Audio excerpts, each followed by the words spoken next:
FKF kumaye bunio yuketi hotani wa betika Rigi ya Division 2 Pool B ya FKF.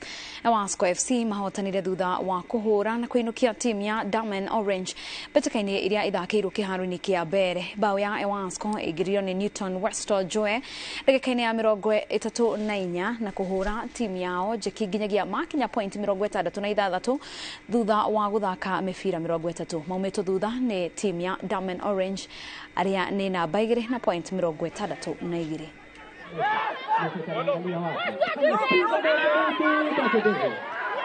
You have invested a lot na imwana ino cieto tukamaiga vandu vega with a lot of discipline nikethama vote gukura makithaka muvira.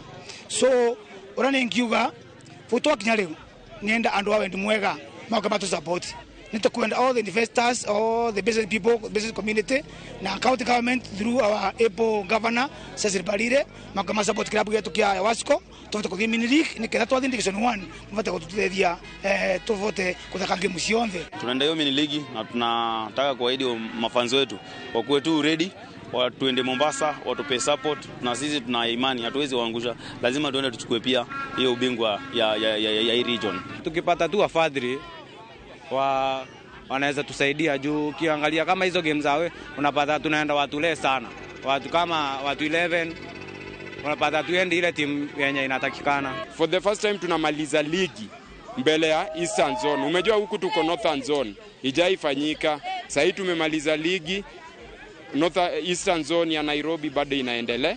Pia lazima tu thank ofisi ya FKF na pia tu thank chair wetu Mr. Charles kwa hiyo effort yote amemake kupeleka timu mbili kutoka county moja si rahisi. Maboys wamejipanga, tumepewa some time ya kutrain, so tuna expect huko tutaenda kucompete, hatuendi kuparticipate, tunaenda kucompete, tuingie Div 1 tena tu compete kwa vizuri.